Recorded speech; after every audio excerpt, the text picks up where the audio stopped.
13 or something.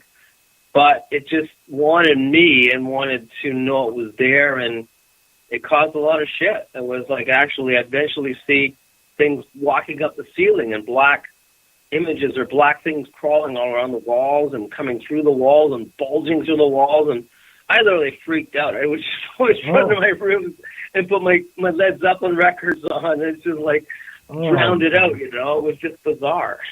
That would get your attention when you see stuff walking on the ceiling. It usually gets your attention real quick. Wow. So let me ask you this: when you finally moved out of there, did any of that stuff follow you? It might have. I think my parents moved one way. They moved to an apartment, and I moved out to an apartment of myself with friends. But I was in college at the time when I moved out, so I don't know if there was an attachment there or not. But I mean, you know, we eventually, when we were kids, we got to the got to the matter. Finally figured out, if all this stuff is happening and there are bodies buried, because I always got visions of things around the house, right? So My brother and I took one weekend, in a hot July weekend. My parents would always go away on the weekends. And we thought, well, let's see if there's any bodies. And we started on the side of the wall where my room was, outside, and we brought friends over and started, digging and think this would be a really cool thing to do. Well, we dug out all this dirt and dug in about 4 feet, and then finally there was a thud. We hit a thud with the shovels, and we pulled away the dirt, and we see this huge, dark and black and bloody bag. It was like a heavy bag at the time, plastic, but there was like something in it. It was all bloodied and black and red, and there's still red stuff around it, and a big rope was tied around it. And we thought, oh boy, and we never opened it, but I freaked right out because I go, well, that's it. We hit the body, and all the kids ran away and left us there, and they go, here, have fun, and I go, great, now we're stuck with this body part thing and all blood in it, and we didn't know what to do because, my father was in the high, in security and all this stuff and classified, and we called police. They would maybe charge us with accessory to murders, Yeah, you were left holding the bag, literally holding the bag. So we just covered it all up again. And just left it there. And ever since I've moved out, it's still been there. So there's been about 10 families that have gone through that house that have all experienced all kinds of demonic and things happening there. Oh, my God. So the families coming and going, they probably don't stay there very long, do they? No, and the last family I know that's staying there was Chinese, and they had red all over the place. They had red in the hallways, red outside. Red, I think red is like for protection. I don't know. They had and they had gongs and everything. It was just bizarre. I didn't really get into much, but I went there like about 2 years ago, and they're just going, yeah, we're all scared, I guess. And I didn't get into explaining what was going on because I lived there for all this time, but it was just nuts. And other psychic teams and paranormal psychic teams have gone there and all confirmed, this place is just totally, it's totally gone nuts, and it's haunted, and it's got demonic a portal going through. Oh boy! So I can imagine the Chinese family probably couldn't figure out why they couldn't get their chi right in that place at all. No, the father was actually very scared. When I tried to talk to him, he goes, no, and he didn't want to talk about anything. And I don't know what their beliefs are in China or Chinese, but he had it well protected everywhere, gongs and bells. And then when he answered the door, he'd be gonging a bell. I was like, oh, my God. Wow. It's like, I don't know if it's getting away the ghost or you hit gongs and, maybe it gets rid of the ghost. I don't know, Yeah, really. Jeez. So as you got older then, what age were you when you started investigating and stuff like that? Well, I was in college and I was doing broadcasting, radio broadcasting and journalism. So I kind of still was into investigation, not so much in history, but I like history and I like folklore. So what better to start talking about ghosts and hauntings? And then I hooked up with a couple of authors in the Toronto area at the time who were just becoming established and very well known. and one was John Robert Colombo, who's got about 10 books out now, and he was one of the earliest Canadian famous authors that started in the late, probably 80s, and he was so intrigued because I contacted him. He always drank tea, and I said, like, can you do you want some stories? And he was looking for real stories on ghosts and hauntings, and in those days you couldn't really talk about it. Right. And he was very intrigued with the folklore. So, there was another story in Toronto, and he was so intrigued about what I was doing, the experience. So he got hooked up, and he'd have other people that he knew in the media and check it all out. So that's how I kind of got into it. So I wrote some stories on that, and he was intrigued, and he said, well, this is great, and tell us experiences. And then I went on to started going on to news TV shows, talking about ghosts, and it was originally started as a Halloween thing because everybody got scared of Halloween. They want to hear ghost stories. And my stories were so incredible that they had me on television. So I'd be on like news and City TV and CTV and, CBC and stuff like that, talking about these ghost stories. And then so got pretty into that, and that's how I really got into it. Mm-hmm. And I just started becoming, there was no job at the time as being a paranormal investigator. Nobody even heard of it. Right. I thought that, hey, well, this is great because nobody else is doing it, so I might as well do it. And that's how I really started doing it. Nobody knew what it even was. They thought you went and cleaned houses and throw dust around or something, They thought, and I'd go to houses that were kind of haunted. They go, what, you're going to come clean your house and throw dust around and sweep? Here's a broom. It just was really bizarre because nobody understood it at the time. So eventually I got into that. Yeah, well, you lived it. You lived it. You grew I up lived it all. Yeah. So really. I find other people eventually would have the same experiences, and I go out with the authors and stuff, and we go to places and try and figure it all out. And it became like a learning experience, but also learning and developing skills at the time, which was never really thought about. Most of the ghosts and hauntings were happening in Europe and Britain. Nothing very much was happening in America, other than the Salem witch trials, or witches were the most popular thing in the U.S.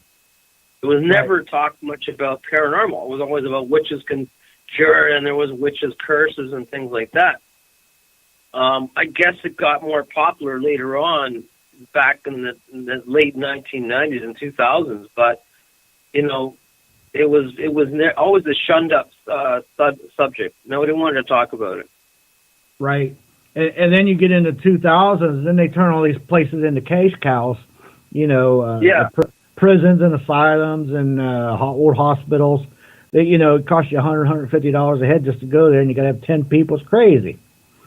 So then, exactly. So then one of the first things I got major kind of news about was the Don Jail. And the Don Jail is a more famous place in Toronto where there was murders and the inmates were killed and abused and things like that. So I investigated all that, got into the news and television on that, and then it kind of started going from there. Then in late 2000, I was checking out a place called Emma's Back Porch. I do Burlington Ghost Walk tours there. And they said, well, our house has been haunted. Our whole, it's a restaurant. You want to check it out. Maybe you want to do some tours here, because they were looking for business and they were hurting. And I said, well, yeah, sure I want to. So I brought in City TV and Space TV, and we did a whole show on it. And they said, we're so attracted by it, and we got a lot of good media and TV stuff. So they said, well, let's start doing tours. And that's what I started doing. And ever since I've been doing it now 19 years, I've been doing Emma's Back Porch in Burlington, Ontario. Oh, wow. So, yeah.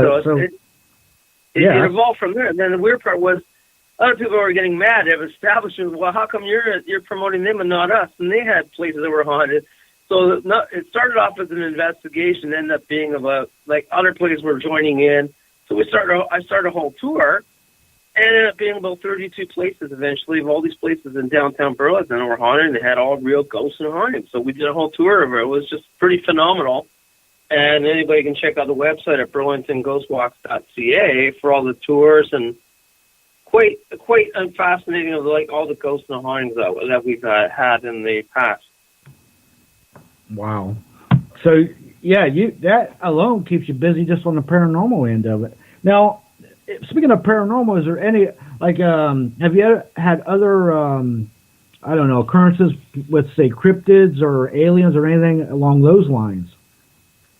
Well, I believe there's a connection. I don't know how it is, but there's the portal connection. But I have been, when I was growing up, or actually when I'm a little bit when I was with my dad at home, I would swear I'd see aliens and grays. I don't even know how to describe them because it was just tall figures coming through the walls. That was obviously not a ghost that had big heads and big eyes.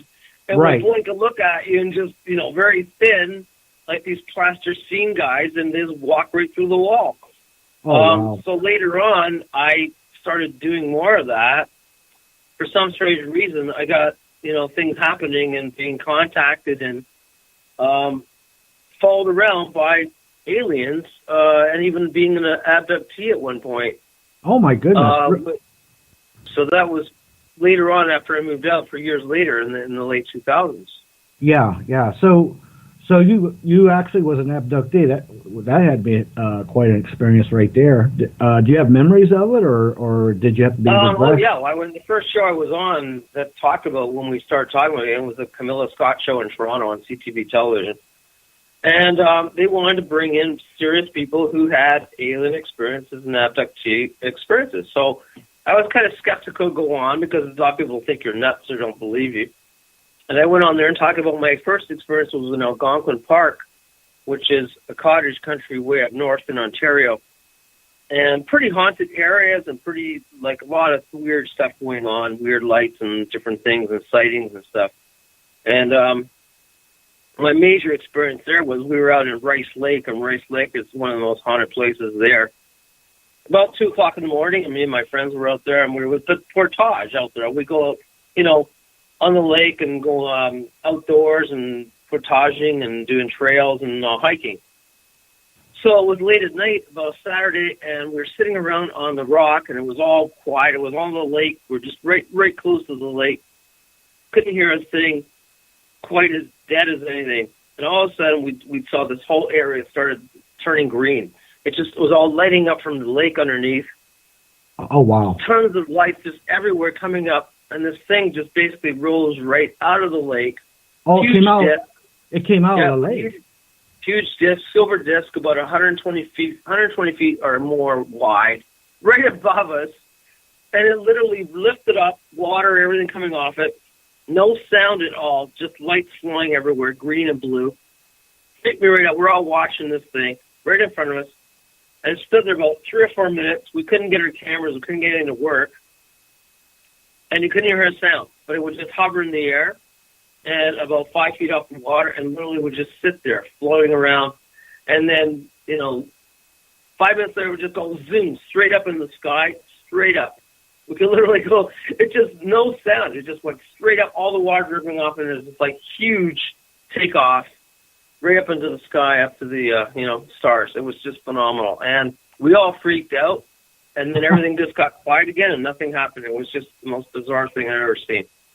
Yeah, my goodness, that would get your attention. You must have looked around and been saying, did we just see that? God. and we all were there. What do we do? And nothing happened after that. We went to sleep, and we couldn't sleep that night. We had a fire going, and we were all scared, and we had our knives out, and it was just. It's as ready as if something's going to attack you, and nothing happened after that. But it was just bizarre. But then, we went up to, again, a week later, we went up there, and that's when I think I had all the more things happen. We put how you cool your beer and wine in the lake and the cool water. Yeah. Oh, we had some wine and beers in the river, the lake there. And I put my hand in to go and get the can of beer, and this white thing was floating around. And literally would jump right into my finger. It just bit me, and I went, oh, it's just like something, a fish hook bit you or something. Oh, my God. Really hard, and I lifted my hand, my finger was bleeding. I didn't think much of it at the time. I thought it was like a fish. And later on, I went home and I wiped it off. This filament was in my finger. It was almost like a fiber optic thing. And anytime I touched it, it would hurt. and it kept going deeper in my finger. So, And- so like this